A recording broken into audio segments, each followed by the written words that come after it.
حفاظ. السلام عليكم ورحمة الله وبركاته. وعليكم السلام ورحمة الله وبركاته. أيها الطلاب، يأتي الضيوف لزيارة مدرستنا فنظفوها جيدا. هم قادمون من جامعة إسلام آباد.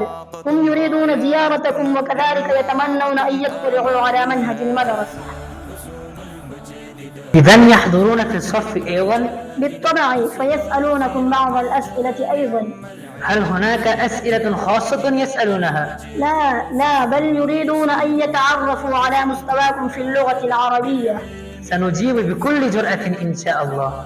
والضيوف قد وصلوا. في كل أطراف الأراضي ينجلي إخلاصنا، نلنا العلوم تغادقا نطلي بها عمراننا. نحو العلا اجتزنا سما خفاقة راياتنا، من يعتلي قمم العلا ألفى بها آثارنا.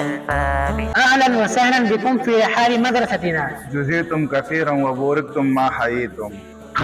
وقد سررت قلوبنا سرورا وتدوما، هذا من حسن ظنكم ورفيع عددكم. المجد والفخر يسير باحثا عنواننا، بالعلم والعرفان والتقوى. السلام عليكم ورحمة الله. وعليكم السلام ورحمة الله وبركاته. تفضلوا إلى غرفة الضيافة للاستراحة. نريد أن نلقي نظرة عابرة على المدرسة أولا. سنزور المدرسة ولكن نشرب الشاي أولا. نحن تناولنا الفطور قبل حضور ولا نشتهي شيئا. أنتم الضيوف وإكرام الضيف واجب علينا. حسنا، جهزوا لنا شاي فقط. نعم، تعالوا. في أرجائنا دسنا خيام الجهل، عم العلم في أجوائنا. المجد والفخر يسير باحثا عنواننا، بالعلم والعرفان والتقوى في أوطاننا. إن قام شر في الورى متغاطرسا متعافنا، فالقوم نادى صحبنا هيا احفظوا أسوارنا. قمنا كأسد في الوغى براقة أسيافنا، دسنا قلاع البدعة باتت كعسف عندنا.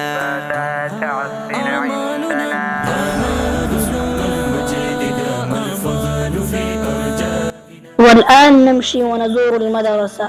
إننا حفاظ، إننا حفاظ، إننا حفاظ، إننا حفاظ.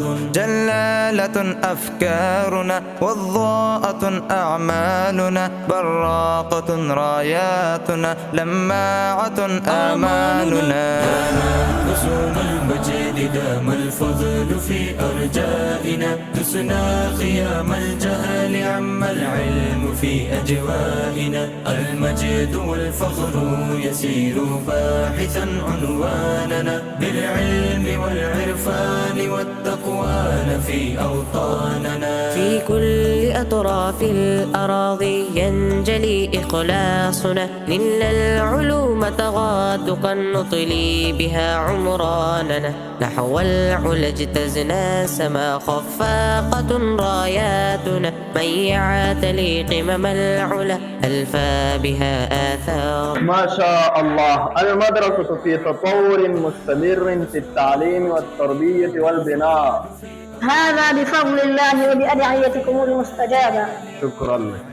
في أجوائنا المجد والفخر